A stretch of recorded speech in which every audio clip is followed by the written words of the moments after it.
Heboh transplantasi jantung babi ke manusia menjadi secercah asa di bidang medis, dinilai sebagai terobosan yang memberi harapan hidup bagi pasien. Tapi juga menyisakan pro kontra karena dianggap tidak etis, juga menyangkut persoalan keyakinan tertentu.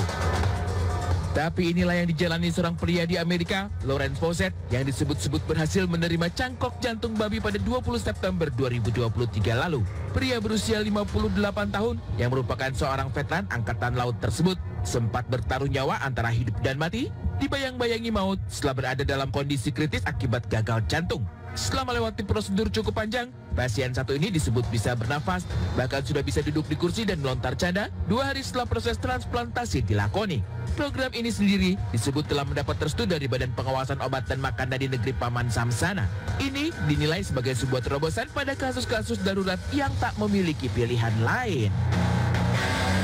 Aku adalah itu sebuah penerobosan yang bagus di dunia medis, karena ternyata ada beberapa pasien gagal jantung atau mungkin yang penyakit jantung itu kan nggak bisa menerima transplantasi dari jantung manusia juga. Jadi muncullah terobosan baru pakai jantung hewan.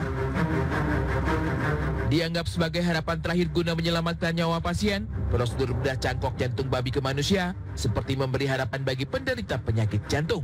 Tapi mengapa jantung babi yang dipilih sebagai organ yang dicangkokkan ke tubuh manusia? Pada sosok Lawrence Fawcett misalnya, ada kondisi tertentu yang membuatnya tidak memenuhi syarat atau tidak memungkinkan menerima transplantasi jantung tradisional. Alasan lainnya, organ babi dinilai paling memungkinkan setelah dilakukan sejumlah rekayasa genetika. Ini baru kedua kali dilakukan. Yang pertama memang sempat bertahan, namun ya meninggal setelah itu. Nah kalau yang kedua ini kita harap bisa lebih lama. Namun demikian memang nggak semua orang bisa menerima transplantasi jantung babi ini. Dan memang tidak semua orang juga cocok. Nah alasannya kenapa dipilih jantung babi? Karena secara struktur jantung babi itu punya ruangan-ruangan pada jantung yang mirip atau serupa dengan manusia. Secara genetik DNA pasti beda, tapi dia mirip. Jadi secara biologis ini yang dianggap paling cocok. Harapan hidup Lawrence Fawcett lewat transplantasi jantung babi menjadi prosedur kedua kali di dunia. Sebelumnya, seorang pria dari Amerika, David Bennett, menjadi orang pertama di dunia menerima transplantasi jantung babi. Namun 2 bulan berselang setelah prosedur medis ini dilakukan, Bennett meninggal dunia pada 8 Maret 2022. Awalnya, beberapa pekan setelah cangkok dilakukan, tidak ada tanda-tanda penolakan. Namun pada akhirnya, Bennett harus menyerah dan dijemput takdir maut.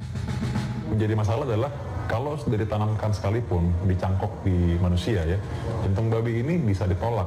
Seperti pada halnya transplant yang lain juga sama ya, jadi ada risiko namanya penolakan organ. Jadi kalau ada transplantasi, nanti tubuh kita akan menolak karena dianggap ini organ lain, bukan tubuhnya dia punya sendiri. Jadi dia akan mengalami reaksi rejeksi. Nah ini bisa diatasi dengan memberikan obat-obatan sebenarnya, namun ya tentu saja tidak semuanya berhasil.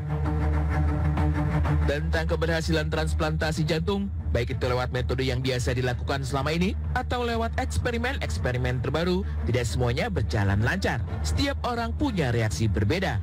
Dan viral transplantasi jantung babi di Amerika untuk kedua kalinya juga menyisakan pro kontra. Tidak hanya di negeri Paman Samsana, riuh perdebatan tentang operasi lewat cara ini juga menjalar di Indonesia. Beberapa hal dianggap tak patut dilakukan, terutama ketika menyangkut keyakinan tertentu. Dan persoalan keyakinan pasien tentunya menjadi salah satu pertimbangan utama, bahkan untuk seorang dokter sekalipun juga. Keyakinan dari si pasien ini sendiri juga merupakan pertimbangan juga. Ya tidak bisa pada semua orang kita lantas memperhatikan ini. Padahal memang ya secara medis ya ini menjadi harapan, tapi tidak pada semua orang itu belum secara keyakinan mereka tidak menganggap bahwa ini hal yang perlu dilakukan. Kalau sudah haram, apapun komponennya, apapun yang terdapat dalam tubuh babi, minyaknya, kulitnya, apapun garis bawahi haram. Sendiri aku kurang paham sih ya, tapi kalau alangkah baiknya itu ya menggunakan manusia sendiri sih. Karena kan ada pas di saat manusia itu sebelum meninggal pasti ada kayak perjanjian kayak ini pengen didonorin nggak, pasti kadang kayak gitu kan. Nah lebih baiknya memakai dengan organ dari manusia sendiri jadi organ hewan. Akankah transplantasi jantung babi menjadi cara baru untuk meningkatkan harapan hidup pasien penyakit gagal jantung?